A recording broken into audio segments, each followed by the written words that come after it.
ఇవాళ assembly elections మీరు చూసారు. అంటే కిషన్ రెడ్డి గారికి అంత టైం లేకపోయినా కూడా ఇవాళ గతంలో 2018 ఎలక్షన్స్లో సరే అప్పటికి ఒక సీట్ అయినా ఆ తర్వాత జరిగిన బై ఎలక్షన్స్ అన్నీ కూడా వి ఇంక్రీజ్ ఆ టాలీ ఫ్రమ్ 1 to 3.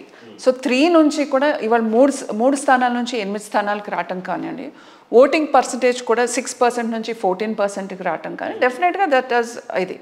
ఒక్కొక్కరు వర్కింగ్ స్టైల్ ఒక్కొక్కలాగా ఉంటుంది. అండ్ కిషన్ రెడ్డి గారు ఆయన ఉమ్మడి ఆంధ్రప్రదేశ్ ఉన్నప్పుడు వారు అధ్యక్షుడిగా చేయటం ఒక ఎక్స్పీరియన్స్ హీ నోస్ అందరు సీనియర్స్ ఎక్కడెక్కడ హౌ విల్ దే డూ అనేది. సో డెఫినెట్గా ఆయన తెలుసు. So definitely you can expect more out of him in the coming days. చూసినట్లయితే రీసెంట్గా మీ మోర్చాల్లో సంబంధించిన అన్ని ప్రెసిడెంట్లు చేంజ్ చేశారు. కిషన్ రెడ్డి వ్యూహాలు ఏ రకంగా ఉన్నాయంటారు? ఇవాళ ఒక అధ్యక్షుడు మార్పు జరిగినాక అధ్యక్షుని వేసుకున్నప్పుడు he's definitely has got the Liberty. అంటే ఆయన మార్చుకునే ఇది ఉంటుంది. టీమ్ని మార్చుకోవచ్చు, ది ఎంటైర్ స్టేట్ కమిటీని మార్చుకోవచ్చు, అట్లాగే మోర్చాలు కానీ జిల్లా అధ్యక్షులు కానీ ఇవన్నీ కూడా వేసుకోవచ్చు. ఆయన ఒక team I think he started with morchas వేసుకోవటం, తర్వాత జిల్లా అధ్యక్షులు నియమించడం, స్టేట్ కమిటీ కూడా వారు. మీ విషయంలో ఎలాగో బీఫామ్ భరించలేదు, కనీసం ఈసారన్నా కమిటీలో మీకు ఏమైనా పొజిషన్స్ వచ్చే అవకాశాలు ఉన్నాయి? ఇవాళ నేను ఒక సామాన్య కార్యకర్త నుంచి నాకు స్టేట్ ఎగ్జిక్యూటివ్, అప్పుడు కిషన్ రెడ్డి గారు అధ్యక్షులు ఉన్నప్పుడు మహిళా మోర్చాల స్టేట్ ఎగ్జిక్యూటివ్గా చేశాను.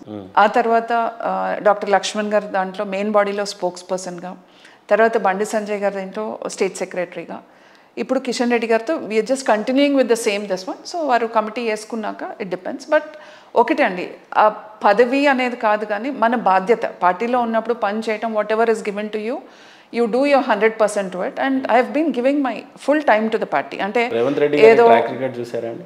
Why would Revanth Reddy see my track? From ఎక్కడ నుంచి స్టార్ట్ అయ్యారు, సీఎం పదవిని అధిష్ఠించారు ఈరోజు? ఎస్, రేవంత్ రెడ్డి గారు అంటే నేను వారు ఇండిపెండెంట్గా ఉన్నప్పుడు చూశాను, తర్వాత వారు టీడీపీలోకి వెళ్ళింది చూశాను, తర్వాత వాళ్ళు టీడీపీ నుంచి కాంగ్రెస్కి వెళ్ళింది చూశాను. అన్నీ నేను చూసుకుంటూ వచ్చా. ఒక్కొక్కరికి ఒక్కొక్క వర్కింగ్ స్టైల్ అయితే అయిండొచ్చు కానీ బట్ రేవంత్ రెడ్డి గారు దాంట్లో నాకు అన్నిటికన్నా విచిత్రం అనిపించేది ఏంటి అని అంటే, ఓట్ టు నోట్ కేసు పెట్టుకున్న రేవంత్ రెడ్డి గారు he talks about something else. అంటే ఇవాళ దెయ్యాలు వేదాలు వల్లించినట్టు నువ్వు చేసినవన్నీ నీ దగ్గర పెట్టుకుని ఎదుటి వాళ్ళ మీద మాట్లాడితే యూ విల్ నాట్ హ్యావ్, అంటే నీ మాటకు విలువ ఉండేది అనేది ఆయన గ్రహించాలి ఫస్ట్. సరే ఆయన కష్టపడ్డారు, ఆయన ఒక్కొక్క పొజిషన్ నుంచి ఇవాళ తర్వాత అంటే ఆయన స్థానిక ఎన్నికల్లో గెలిచి ఆ తర్వాత ఎమ్మెల్సీ, ఆ తర్వాత MLA, MP, whatever it is, he's definitely grown. I definitely wish him all the best. కానీ నీ స్థాయి అంటే ఓకే చీఫ్ మినిస్టర్ని పట్టుకుని నీ స్థాయి అనే ఇది నాకు లేదు. కానీ what is it that you have done which the entire world has seen, మొత్తం ప్రపంచం అంతా చూసింది కదా ఆయన చేసింది ఏంటి అనేది. అలాంటి వ్యక్తి ఇవాళ మా రాష్ట్ర అధ్యక్షుడిని, కేంద్ర మంత్రిని పట్టుకుని కమిషన్ల గురించో, నీకు సూట్ కేసులు రావట్లేదో కాళేశ్వరం నుంచో ఇట్లా మాట్లాడడం అనేది, సూట్ కేసులు బ్యాగులు మోసేస్తాయి ఇచ్చేస్తాయి నీది, నువ్వు కదా చేసింది, నువ్వు కదా దొరికింది అందరికీ, నువ్వు వచ్చి కిషన్ రెడ్డి గారి గురించి మాట్లాడడం ఇవన్నీ that is something which I would never accept. మన దేశ ప్రధాని అయిన నరేంద్ర మోడీ గారి ఫెయిల్యూర్స్ అండ్ అచీవ్మెంట్స్ చెప్పాలి అని అంటే ఏం చెప్తారు? నరేంద్ర మోదీ గారి అచీవ్మెంట్స్ ఆర్ మెనీ.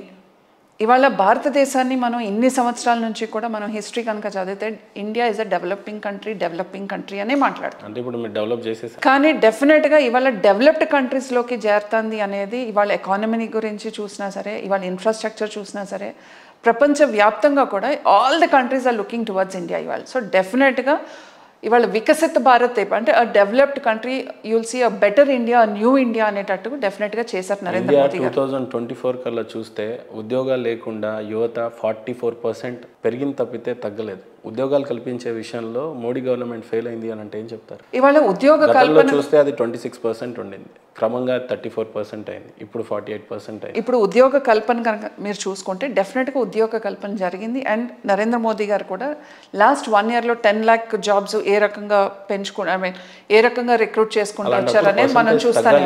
ఇవాళ మనం చూసాం ఈ వచ్చిన స్టడీస్, ఈ వచ్చిన రిపోర్ట్స్ ఒక్కొక్కటి ఒక్కొక్క రకంగా ఏ రకంగా ఇస్తున్నాయి అనేది. I don't believe all those వచ్చిన రిపోర్ట్స్ ఏదైతేనో, I don't believe all this. But ఒకటి గుర్తుంచుకోండి, ఉద్యోగ కల్పన అండ్ రెండోది empowering any citizen so that he can stand by himself, create something on his own is more important. యువతకి నిజంగానే ఒక ఎంటర్‌ప్రెన్యూర్ కి ఏ రకంగా కూడా ఉపయోగపడలేదు అంటే మీరు ఏం చెప్తారు? స్ట్రైట్ టు ద పాయింట్ చెప్పాలి అని అంటే ఈరోజు ఆర్టీసీని ఫ్రీ చేసిన రేవంత్ రెడ్డి ప్రతి మహిళకి ఈజీగా దొరుకుతుంది. గ్యాస్ విషయంలో కావచ్చు, ఇంకేదైనా తర్వాత చూద్దాం. ఒకవేళ నిజంగానే రుణమాఫీ చేస్తే రైతులకు కూడా నేరుగా దొరుకుతుంది. అట్లాంటిది మీరు ప్రవేశపెట్టిన ముద్ర లోన్ కావచ్చు లేదా ఎనీథింగ్, ఒక యంగ్ ఎంటర్‌ప్రెన్యూర్కి భారతీయ జనతా పార్టీ 10 సంవత్సరాల్లో నేరుగా మీరు చేసింది ఏమన్నా ఉందా? మహేందర్ యువతను బేస్ చేసుకొని ఏమన్నా చేయగలిగిందా? మహేందర్ గారు, ఇవాళ మీరు ఇక్కడ తెలంగాణ రాష్ట్రంలో వేరే పార్టీ అధికారంలో ఉంది కాబట్టి కేంద్ర ప్రభుత్వం తీసుకొచ్చిన స్కీమ్స్ ఏదైతే ఉన్నాయో అవి డెఫినెట్గా అంత మెనీ బెనిఫిషరీస్ లేదు. They are definitely beneficiaries year. డెఫినెట్గా